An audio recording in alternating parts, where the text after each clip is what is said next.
fala até o que pode, o que, né? A gente sabe como é que funcionam as coisas. Referente à segurança pública do estado da Bahia hoje, o povo está em desespero, o povo está em pânico, o povo que se afastava da polícia por conta de influências outras, hoje está se aproximando, está vendo a necessidade de ter a polícia próxima de si, as pessoas de bem, né? E os marginais estão tomando atitudes hoje que, sinceramente, são as piores possíveis. A gente está na porta dos outros, tomando o celular para ver quem acompanha, para ver se tem contato de policial, se tem contato de jornal, oprimindo e exigindo de internet R$ 7.000 de cada fornecedor de internet, exigindo dinheiro do mototáxi, que a maioria, né, dos mototáxis são pessoas de bem, mas tem aquela parte que a gente sabe que fica na biqueira ali esperando chegar o cara que não quer descer, dá 20 conto, o cara vai lá, pega e traz. E aí é tudo uma união do que não presta. O que é que o senhor pensa, né, para a política de segurança pública do nosso estado? E de Feira, né? Eu sou moro em Feira, né? Moro em Feira. Me diz aí. Eu não sei como é a realidade lá, se é igual a daqui ou se é um pouco diferente, que aqui realmente está um pandemônio em Salvador. Não, a situação em Feira também não está muito diferente, não. Mas é óbvio que a gente sabe que, por Salvador ser uma cidade turística e ter um consumo maior de drogas aqui, até pelo próprio tamanho, pela própria natureza aqui, a gente sabe que a situação aqui ela está infernal. Mas o que não é muito diferente, não só de Feira, como também de cidades muito pequenas, como as regiões do Recôncavo. Eu acompanho isso aí muito de perto, sempre vendo no noticiário, interagindo nos grupos que ainda participo, de policiais, de amigos, de lugares por onde eu já passei e trabalhei. Eu vejo de uma forma muito clara, é um problema muito complexo, mas passa muito pelo desconhecimento dos gestores. E quando eu falo gestores, eu não estou falando das instituições policiais. Sim. As instituições policiais são perenes. Elas estão aí há mais de 100 anos. No caso da PM, por exemplo, da Bahia, está prestes a completar 200 anos.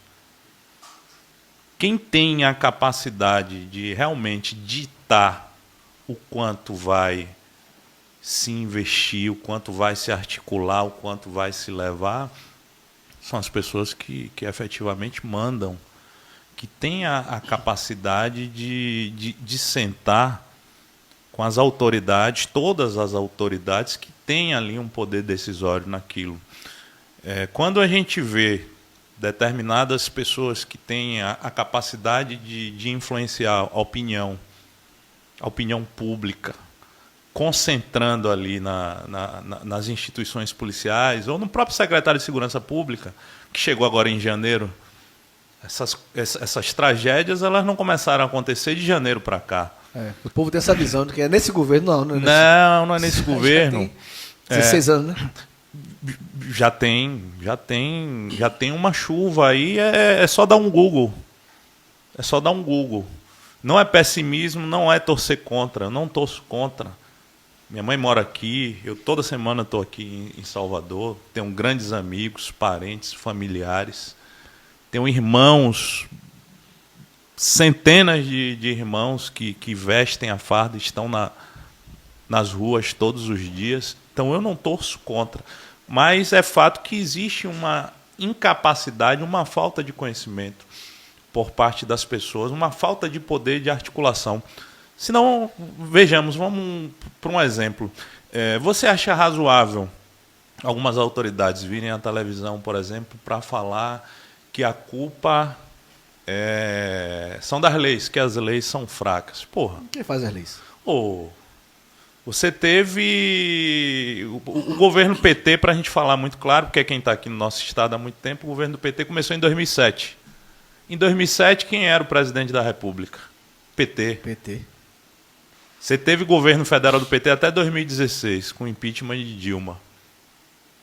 E o governo do estado até hoje. A maioria dos deputados federais eleitos aqui, todos da base do PT. Os senadores, 100%. Estaduais também. 100%. Estaduais, a Assembleia Legislativa, 100%. Então não tem como você dizer à sociedade que você não tem essa capacidade de articular. Então você tem a CEAP, por exemplo, onde se abriga hoje as principais lideranças criminosas, do Estado, que é de onde se parte essas ordens, onde tem essas articulações. Quem está lá hoje na SEAP? Quem está na SEAP hoje? Então você não tem um secretário de Segurança Pública, um cara da Polícia Federal que operou, um cara de inteligência, um cara que conhece, um delegado-chefe. Se é delegado de carreira, é um cara que viveu, teve que passar ali pela delegacia, conhece as mazelas.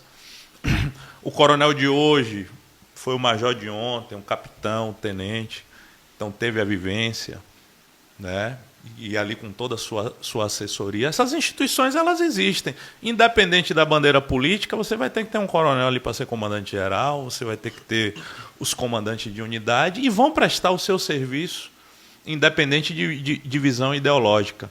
Mas a grande diferença que você vai acompanhar é quando você vai para alguns estados, em outras regiões do país, como no Centro-Oeste, no Sul, Sudeste, que você tem uma outra corrente ideológica e você tem outros resultados lá na ponta. Isso é fato. Porque as instituições são as mesmas. Você vai ter lá o mesmo coronel, você vai ter o mesmo soldado na viatura. A única diferença que você vai ter é o nível de investimento, a visão, a capacidade de articulação. Quando se quer aprovar alguma coisa na Assembleia, ou quando se quer alguma coisa no Tribunal de Justiça, a gente não acompanha pela imprensa, que todo mundo senta ali. Sim, reúne. E por faz que acordos. que para resolver esses problemas não se resolve? Sabe por que não se resolve?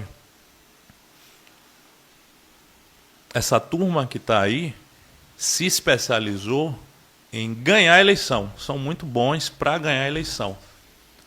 Bons políticos, mas não necessariamente são bons gestores. Se você pegar o resultado da última eleição, em Salvador, esse pessoal perdeu, em Feira esse pessoal perdeu, em Conquista esse pessoal perdeu, em Camaçari esse pessoal perdeu. Estou falando das 4 maiores cidades, que onde você tem manchas de criminalidade muito fortes.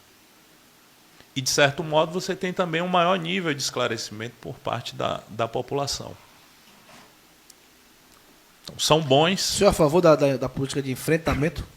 Sou a favor, sim. Lógico, sou a favor. Dentro completamente. dos padrões. Você não combate câncer usando aspirina. Isso é coisa de... quem nunca... Assim, os equipamentos da polícia. Hoje, isso eu tenho que falar em relação aos armamentos das unidades diárias, por exemplo. Olha, quando eu saí, estava chegando ainda o IA2, que era um fuzil já mais mas mais aí, levinho. aí é para Rondesp, era mais levinho, mas, por exemplo, eu fui para uma operação que o colega estava até que lembrando aqui em São Roque, uma operação grande. O pessoal que não era da área estava com um fuzil novo mais leve. Sim. E a gente que operava estava com um pedaço de ferro do caralho. Aquele fuzil que vieram da Marinha, lá do... É verdade, vocês estão rindo, mas é verdade. É verdade mesmo. 762, aquele 762 com a coronha ainda de madeira, porra. E os caras do administrativo que estavam acompanhando alguns oficiais que foram acompanhar a operação com um fuzil novo. Eu falei, que fuzil é esse? De onde veio esse? Não, fuzil novo que chegou para a polícia. Porra, a gente que está aqui... Realmente, quem está indo para o embate... Porque, assim, tem unidades, capitão, que é extremamente necessário e urgente as viaturas sendo blindadas e o armamento de qualidade, fuzil. Né? A 23ª, a 40, Nordeste. Né? Diga outra aí, velho. Valéria. Então são unidades que, porra, o confronto com fuzil é toda hora e é chuva de fuzil. Inclusive... Salvo engano, as maiores apreensões de fuzis foram na área 23, né? A maior quantidade. Na área da 23, então tem que ter. Mas é o que eu disse a você aqui há alguns minutos atrás. Eu fui secretário de transporte. Eu dizia ao prefeito, vamos renovar a frota, vamos botar ônibus elétrico, todos os ônibus com ar-condicionados, vamos fazer. Eu, enquanto técnico, ali eu indico. Sim, mas sim. ele me dizia o quê? Que não tinha condições. A decisão é a decisão dele. Mas não tem a verba? Então, por conhecer um pouco de gestão, é que eu faço essas críticas e faço com muita tranquilidade. Eu conheço. Então, por exemplo, vou falar de mobilidade, que é algo que eu domino. As cidades no Brasil que têm a melhor mobilidade, o melhor transporte público, elas estão ali entre 7% e 12% do orçamento da cidade investindo naquilo ali. No ano passado, quando eu comecei a brigar pelo meu orçamento desse ano, eu consegui chegar a 2,5%. Eu estou falando de mobilidade urbana. Sim.